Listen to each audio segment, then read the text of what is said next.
Você quer ter um parto normal do jeito que você imaginou, mas você vai para a equipe de plantão, você não tem uma equipe particular. No vídeo de hoje eu vou explicar o que é plano de parto, como se faz um plano de parto e vou mostrar na prática o segundo plano de parto que eu fiz para o parto da minha filha.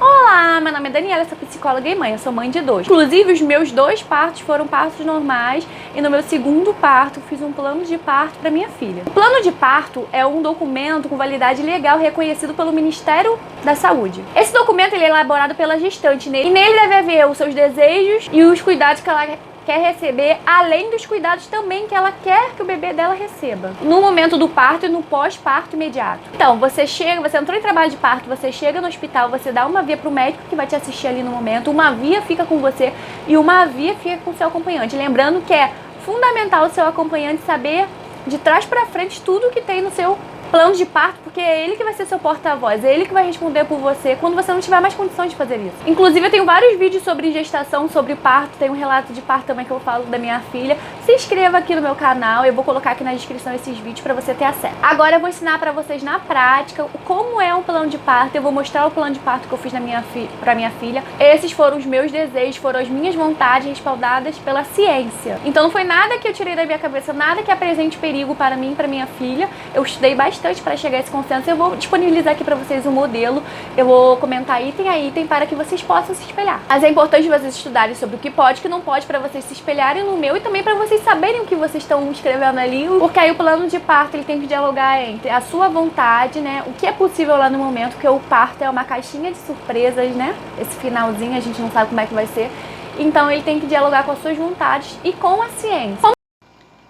Então, gente, o plano de parto, ó, no plano de parto em cima escrito, aí tem que ter o teu nome, telefone, e-mail, a data do dia, né, a data deixa pra você preencher no dia, o seu endereço, o seu local que vai ser o seu parto. Eu sugiro também que você espere pra escrever o local que vai ser o seu parto, porque vai que de última hora você tem que ir outro hospital que você tava planejando no hospital e depois você teve que ir outro, porque o seu bebê já tava nascendo, enfim.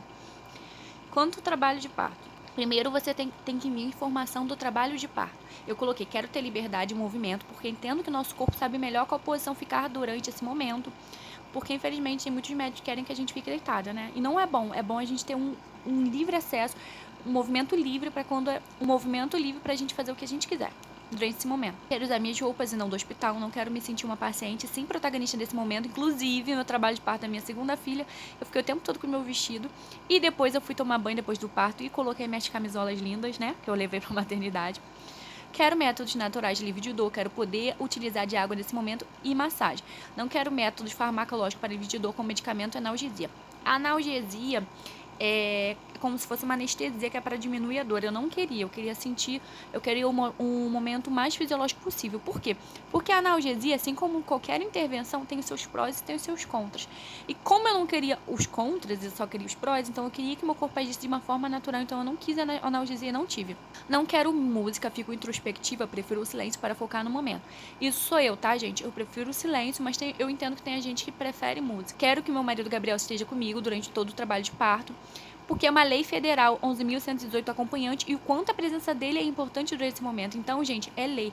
A pessoa ela não pode proibir que seu marido esteja no trabalho de parto e no pós-parto imediato, que são mais ou menos até 10 dias pós-parto. É lei independente de pandemia. Eu tive meu primeiro filho em 2020 na pandemia, 2022 é a minha segunda filha e ele ficou comigo a todo momento por causa da lei. Então, a gente precisa saber e se posicionar enquanto é isso. Quero receber alimento e água porque entendo a importância de estar bem nutrida durante esse momento. Tem muitos lugares que não dão alimento para a pessoa. E como que a gente vai enfrentar um trabalho de parto de horas se a gente não estiver bem alimentada, não é mesmo? Não quero fazer o uso de ocitocina. Ocitocina, gente, no pós-parto é indicado porque ajuda, assim, diminui as chances de hemorragia materna. Pós-parto, ok. Eu tô falando que durante o parto eu não queria, porque durante o parto acelera o parto, pode acelerar, só que as contrações ficam muito mais dolorosas e como qualquer intervenção aos seus riscos. Então, se o parto está fluindo de forma natural, não precisa de ocitocina. Por isso que eu coloquei que eu não queria. Agora vamos ao parto. Quero permanecer no mesmo lugar do pré-parto durante o trabalho de parto, porque sei quanto é incômodo ter que se locomover durante o expulsivo. Em alguns lugares, a sala de pré-parto é diferente da sala de parto. Você imagina, você tá lá no expulsivo, seu bebê saindo, você ter que se locomover de um lugar para outro. Gente, isso é muito incômodo. O melhor é que você fique no mesmo lugar durante todo o processo. Quero luzes baixas, porque entendo o quanto a iluminação incomoda o bebê que está habituado ao ambiente escuro. Não quero analgesia para alívio de dor, porque sei que pode dificultar o expulsivo. Então, a analgesia, como eu falei anteriormente, ele diminui as dores, mas pode prejudicar o expulsivo e aumentar os riscos de laceração. Por quê? Porque se a gente não tá sentindo as contrações, a gente só sabe que tá com contração quando a barriga tá dura, na hora de fazer puxo, a gente vai acabar fazendo muita força, forças desnecessárias, porque quando não tem analgesia, o nosso corpo faz uma força de forma natural e com isso pode aumentar os riscos de lacerações maiores. Não autorizo raspagens de pelos, porque isso não implica em nada no parto. Então, se você quiser parir cabeluda, não tem problema, isso não vai impactar em nada no seu parto, tá bom? Não autorizo episiotomia. Episiotomia é aquele corte famoso na vagina, porque dizem que ajuda o bebê a nascer, mas é mentira. Não. Pelo contrário, não há evidências nenhuma de que isso ajude durante o parto. Não tem comprovação nenhuma científica. Não quero sofrer manobra de Christler, porque trata-se de violência obstétrica e não preciso de ajuda no expulsivo. Manobra de Christler é quando empurram sua barriga. Você não precisa disso, nosso corpo sabe parir. Não quero ser guiada a puxo dirigido, tendo que meu corpo sabe perfeitamente quando fazer força sem precisar de ajuda. Gente, realmente, quando o bebê tá nascendo, o nosso corpo, ele já, de forma involuntária, já pede pra gente fazer força, a gente já começa a fazer força. Não precisa ficar ninguém na nossa vida. Faz força, faz força. A gente vai saber. Quando você estiver passando por esse momento, você vai saber quando é pra fazer força. Eu sei disso porque eu já passei por isso 2 vezes. Quero parir na posição que me sentir mais confortável. Inclusive, na posição da minha segunda filha, eu parei em pé. Quero meu marido Gabriel do meu lado durante todo o parto. Agora, vamos ao pós-parto imediato, que é até 10 dias, né? Pós-parto imediato se entende-se até 10 dias. Nesse caso, foi depois do parto mesmo. Campeamento tardio do cordão, mínimo de 3 minutos para que o aporte de sangue necessário vá para o bebê, ou seja, quando o bebê nasce, ainda fica uma quantidade de sangue passando pelo cordão. Então é importante que a gente deixe campeamento cardíaco, espere cerca de 3 minutos esse sangue terminar de passar para o bebê para que a gente possa cortar o cordão umbilical. Infelizmente, em muitos casos o bebê nasce e já querem cortar o cordão, mas a recomendação é esperar pelo menos 3 minutos para que o resto de sangue que esteja passando ali para o bebê termine de passar. Gostaria que o cordão fosse cortado pelo pai do bebê.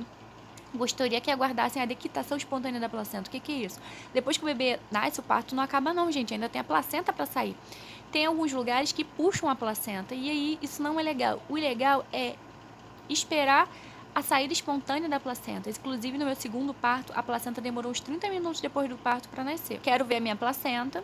Espero que o bebê possa mamar na primeira... Quero que o bebê possa mamar na primeira hora de vida, porque eu sei de todos os benefícios desse momento, que também é conhecido como hora de ouro, né? São inúmeros benefícios a amamentação na primeira hora de vida. Inclusive, isso facilita o processo de amamentação e o colostro, que é um líquido rico de anticorpos, passa para o bebê. Gostaria que os exames sejam feitos após a primeira hora de vida do bebê e perto de mim.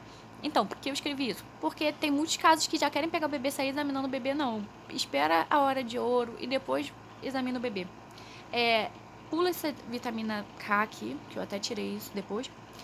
Quero que o bebê permaneça em alojamento conjunto, primeiro banho só em casa. Ou seja, o bebê ele permaneceu o tempo todo do meu lado, minha filha, né, meus filhos. E o primeiro banho só em casa, por quê? Porque o bebezinho ele não precisa tomar banho assim que nascer. Ele pode tomar banho, a recomendação inclusive depois de 48 pós-parto. Então, meus 2 filhos, eles tomaram banho depois de 48 horas de vida em casa. E meu marido damos. A gente não deu no hospital. Exceto em casos que o bebê precisa ficar internado, né? Não autorizo que seja oferecido nenhum tipo de bico artificial ao bebê. Isso aí fica a critério de vocês. Eu, por exemplo, não ofereci chupeta nem mamadeira para os meus filhos. Eu prefiro só o peito, porque tem riscos de confusão de bico. Inclusive, eu tenho um vídeo aqui no canal que fala sobre isso, vou deixar na descrição. Em caso de cesárea de emergência. Gente, como eu falei pra vocês, a gente idealiza um parto normal, mas pode acontecer algumas complicações no momento que façam que a gente vá para uma cesárea de emergência. Eu coloquei cesárea apenas se for extremamente necessário, se colocar minha vida ou da minha filha em risco. Eu gostaria que as luzes da sala sejam deixadas baixas. Gostaria de ver o bebê quando ele for retirado. Gostaria que meu marido cortasse o cordão. Gostaria que o bebê seja colocado em contato pele a pele comigo, pelo menos na primeira hora de vida. E gostaria do meu marido o tempo todo. Ainda bem que meus 2 partos foram normais, não precisei de cesárea de emergência, mas é importante você colocar essa informação também no seu plano de parto, porque por mais que a gente planeje tudo, por mais que o nosso pré-natal seja ótimo, esteja tudo ótimo, imprevistos acontecem e precisamos saber lidar com eles.